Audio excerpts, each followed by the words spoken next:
Yeah, you're actually trolling. Just kite. I'm gonna Ursul's them in your orb.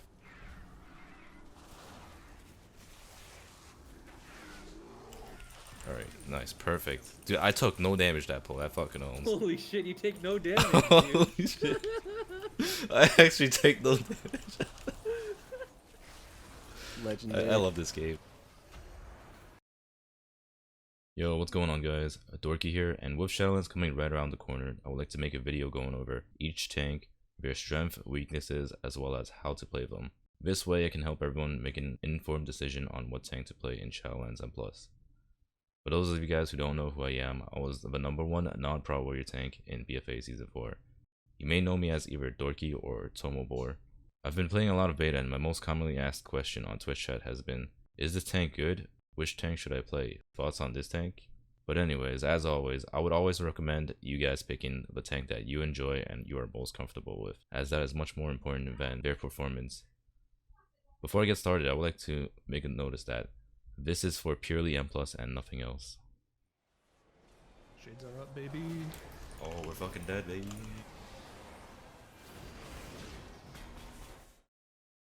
Let's start with DK, my all-time favorite tank to play. Honestly, DK is not as bad as it looks on these quote-unquote rankings. Coming from BFA to Shadowlands, DK is definitely a huge step up from before. Now let's talk about their strengths. Even though DK does not have a lot of positives, it has one very large strength, which is their ability to control over their own survivability.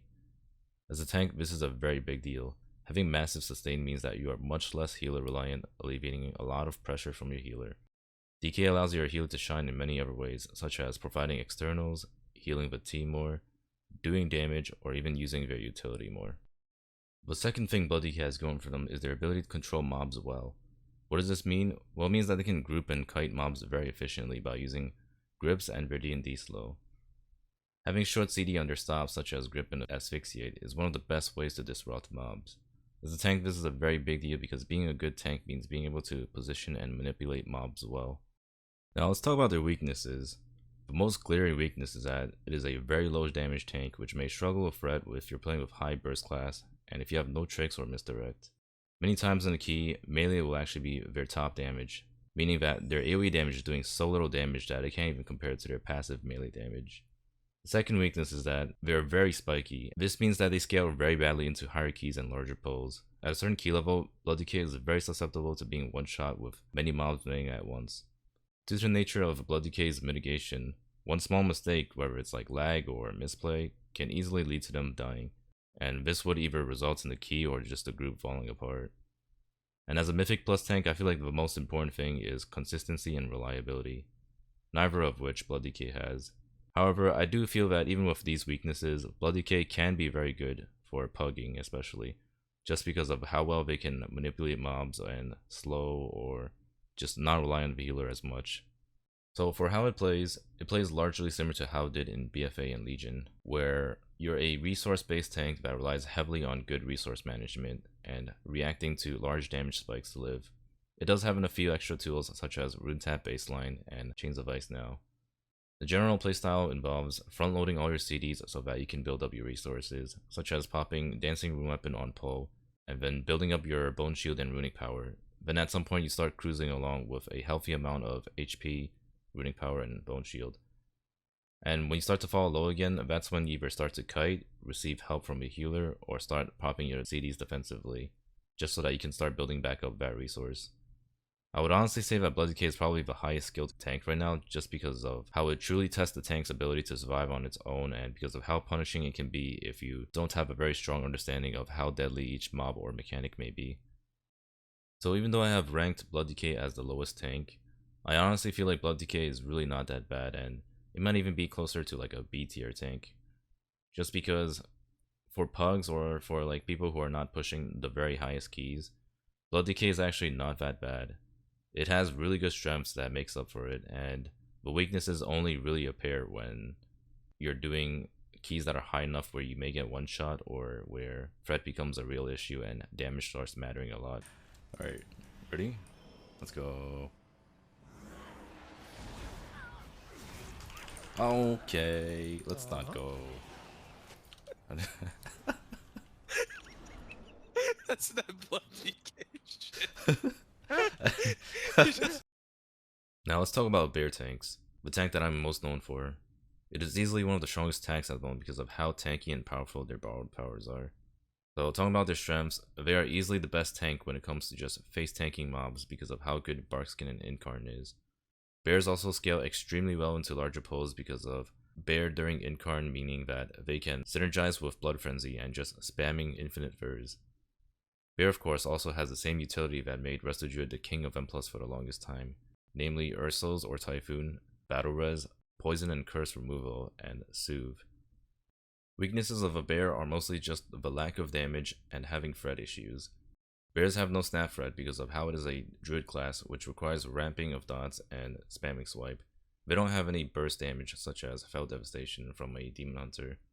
There are ways to combat the lack of damage but at a cost of survivability, such as foregoing defensive legendaries and talents, neither of which I recommend. So for how Bear plays in Shadowlands, it plays very much similar to how it played in BFA, except this time around, Bears are actually really strong on pull rather than being weak on pull. Because of Bark being on a short CD and because of how good the legendary is, you can just usually pop Bark on pull and you'll be very strong throughout the pull. Bear is all about momentum, just keeping up consistency through a lot of Iron Furs and Frenzied Regens. The playstyle that I've been playing recently is what I call Boomkin Blasting, which is really fun to play, where you can use Heart of the Wild with Balance Affinity and weave in Sunfires and Star Surges when given the opportunity. However, this is sort of a playstyle which I do not recommend. It is definitely a do not try this at home kind of thing. Leave it to the professionals. So after all this, how would I say Bear is? I would honestly say Bear is probably one of the best tanks right now, if not the best. And with that, I would easily give it something like an S ranking. Either that or a really high A. No!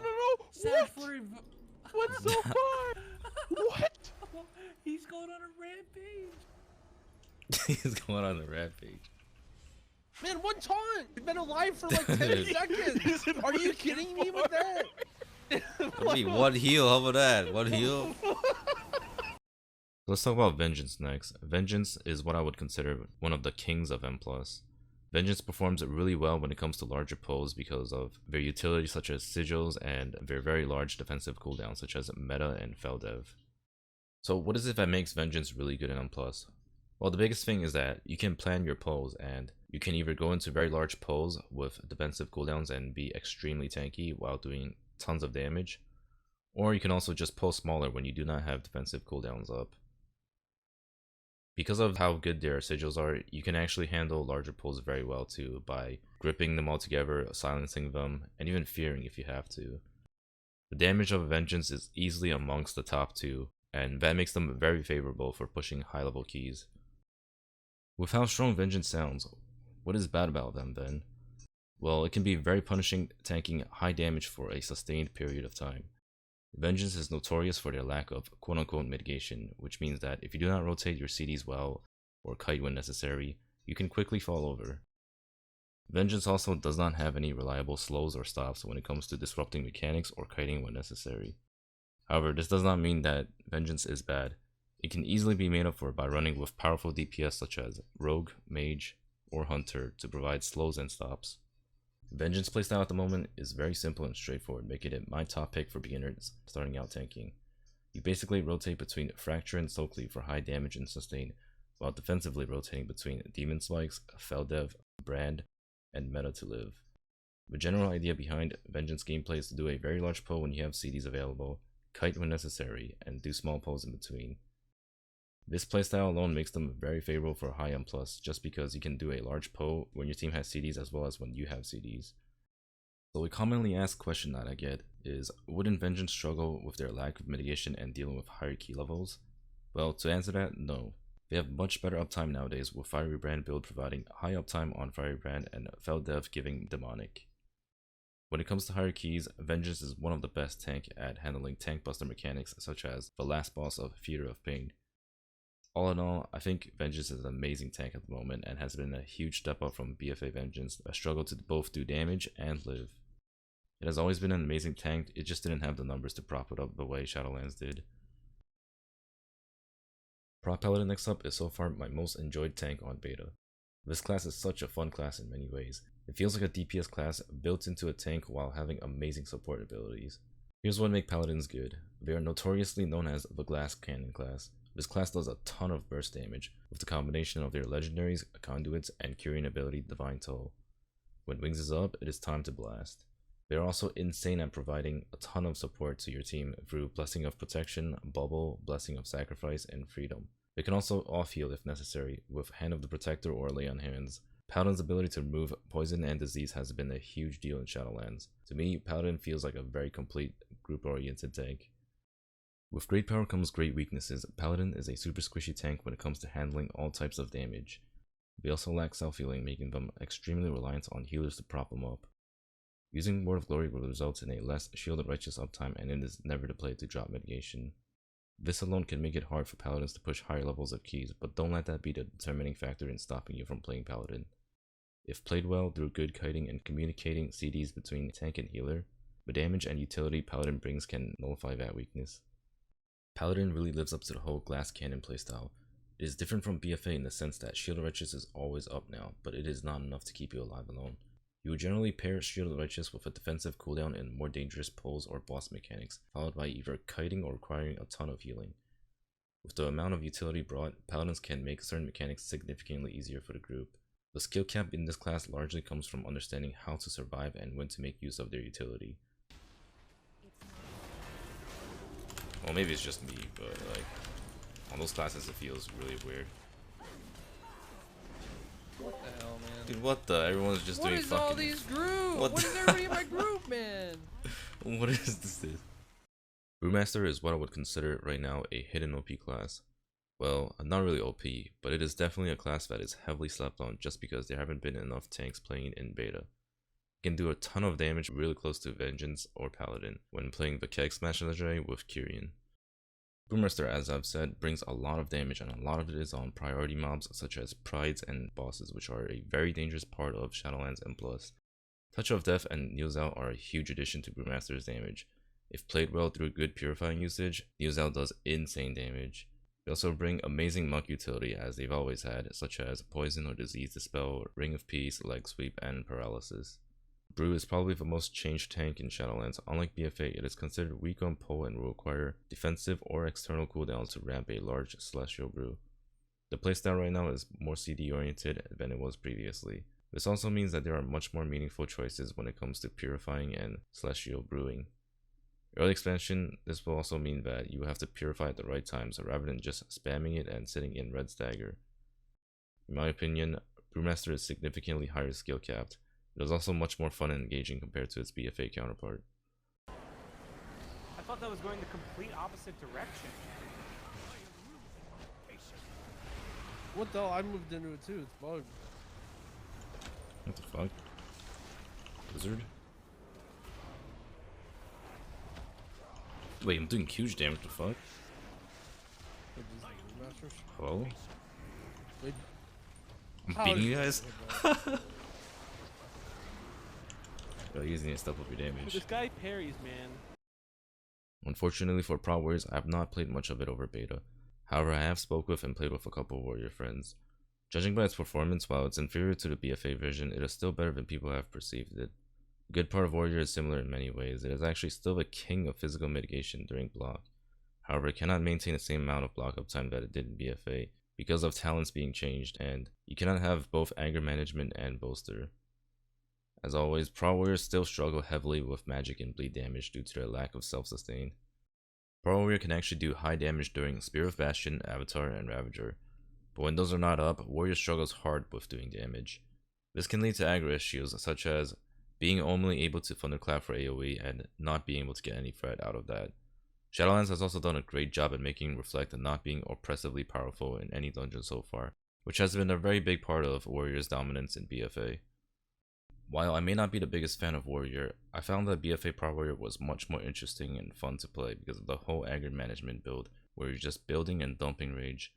I do believe that as the patches go on, with stat scaling, Pro Warriors will scale much better with higher uptime on their shield block. Also, even if it looks really bad right now, I do feel like Warriors will have a spot in hierarchies. Hopefully this video has helped with making your class choice for Shadowlands if you've made it this far. But Dorki, I still have no idea what to play. Well, here are a few more tips. If you're newer to tanking, go Bear or Vengeance as they're much simpler to pick up. You want to pump huge damage? I would say either Vengeance, Paladin, or Brew are a really solid choice for that. Do you want to just live forever and not die? You definitely want to go Bear tank. Okay, but what if you want to be super self-sufficient and not need any heals? Probably Blood DK or Vengeance for that. But what are the best classes, as I am the up-and-coming best tank in Shadowlands? Well, if you're going to be the up-and-coming best tank, the best ones are looking to be either Vengeance, Bear, or Brew if you're the true MLG gamer. Yes, Bear will actually be good for once. To wrap it up, I will be playing Bear, Paladin, and DK myself for Shadowlands. Tank balancing has honestly been the best it's been for years. Over the next few days, I'll probably be making some more in-depth videos going over each tank if you're interested in hearing more about each tank individually and what build they will be playing in Shadowlands. And as tradition, subscribe and like the video, leave comments below, and I love to hear everyone's feedback. Anyways, peace out.